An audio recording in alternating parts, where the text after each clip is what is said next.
اس لیے قرآن اس کام کے لیے نہیں آیا۔ علم کشف کے بارے میں وضاحت کریں۔ علم کشف بھائی جن کو ہوتا ہے ان سے پوچھو، ہمیں تو کبھی نہیں ہوا۔ مولانا طارق جمیل کہتے ہیں، طارق جمیل تبلیغی جماعت کے ایک بزرگ ہیں، وہ ان کی ایک میں تقریر سن رہا، کہتے ہیں کہ ایک سید زادی والی سمرقند کے پاس گئی اور اسے کہا میں سید زادی ہوں، تو مجھے رات کی پناہ دے دے، میں اہل بیت میں سے ہوں۔ اس نے کہا یہاں ہر کوئی اہل بیت میں ہونے کا دعوے دار ہے، تو گواہ لے کر آ، گواہ لے کر آ، تو اہل بیت میں سے ہے۔ اس نے کہا رات کا اندھیرا ہے، کہاں سے گواہ لاؤں؟ کسی نے کہا یہ تجھے کچھ نہیں دے گا، وہ آگ کا پجاری پارسی بیٹھا ہے اس کے پاس چلی جا۔ اس کے پاس گئی، کہا میں رسول کی بیٹی ہوں، مجھے پناہ دے دے۔ اس نے فوراً پناہ دے دی۔ اب یہ رات کو والی سمرقند سویا تو اس نے خواب دیکھا کہ میں جنت میں ہوں، بہت خوبصورت محل ہے، تو اس کے دروازے پر اللہ کے نبی کھڑے ہیں۔ میں نے کہا اللہ کے نبی یہ محل کس کا ہے؟ کہا مسلمان کا۔ میں نے کہا اللہ کے نبی میں بھی مسلمان ہوں۔ کہا تو مسلمان ہے تو گواہ لے کر آ، رات میری بیٹی تیرے پاس آئی تھی پناہ مانگنے کے لیے، تو نے کہا تھا گواہ لے کر آ، اب تو اپنے اسلام پہ گواہ لے کر آ۔ یہ ہڑبڑا کر اٹھا، کہا بہت بڑی غلطی ہوگی، باہر بھاگا، لوگوں سے کہا وہ ایک آئی تھی کہاں گئی؟ کہا وہ اس پارسی کے پاس گئی۔ صبح صبح اس کا دروازہ بجایا اور اس پارسی جب باہر آیا کہنے لگا جو منہ میں آتا ہے مانگ لے، یہ خاندان مجھے واپس کر دے۔ کہا سودا جان کر دیکھ کر کوئی واپس نہیں کرتا، جو خواب تو دیکھ رہا تھا وہی میں دیکھ رہا تھا۔ لائن ملی بھی تھی، بلیو ٹوتھ کے ذریعے ادھر بھی رسالہ جا رہا ہے، ادھر بھی۔ یہ انٹرنیٹ اب آیا ہے، ادھر پرانا انٹرنیٹ، طارق جمیل صاحب کا پرانا انٹرنیٹ چلتا ہے۔ کہا وہی خواب جو تو دیکھ رہا تھا سیم وہی خواب میں دیکھ رہا تھا، جب تو ہٹانا پیچھے ہو کر میں آگے آ گیا تو اللہ کے نبی نے کہا تو نے میری بیٹی کو پناہ دی تھی نا، چل یہ تیرا محل ہے، ہیں؟ تو میں رات تک پارسی تھا، اب میں کلمہ پڑھ کے مسلمان ہو گیا، وہ محل مجھے مل گیا ہے۔ یہ جو کشف ہو جاتا ہے نا، جو وہ دیکھتا ہے یہ بھی دیکھتا ہے، برابر ہو جاتا ہے سارا کام، یہ علم غیب کا دوسرا نام ہے۔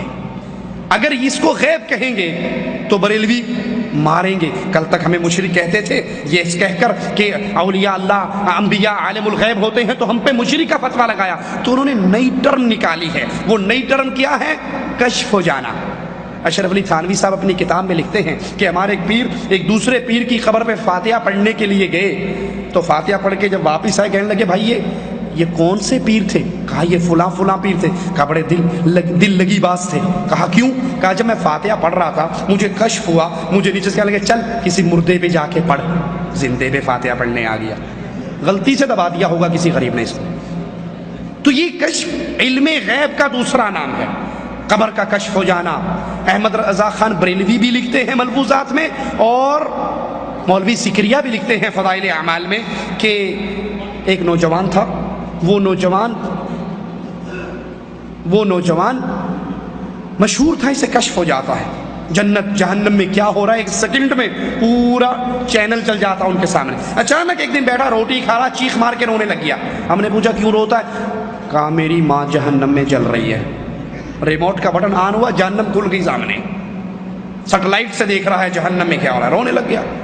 ایک پیر صاحب نے 70,000 مرتبہ لا الہ الا اللہ پڑھا تھا، دل ہی دل میں بخش دیا، بلٹی کر دیا، بلٹی چھوٹ بھی گئی، ادھر وصول بھی ہو گئی، ہنسنے لگ گیا، کہا چچا میری ماں جہنم سے نکال لے گئی، جنت میں جا رہی ہے۔ تو یہ کشف جو تم اپنے پیروں کے لیے حلال کر رہے ہو، رسول اللہ کو کیوں نہ ہوا جب خیبر کے اندر ایک یہودیہ نے زہر والا کھانا لا کر دے دیا؟ نبی کو کیوں نہ ہوا جب عائشہ پر تہمت لگی؟ نبی کو کیوں نہ ہوا جب 70 قاریوں کو ظالم مانگ کر لے گئے اور شہید کر دیا؟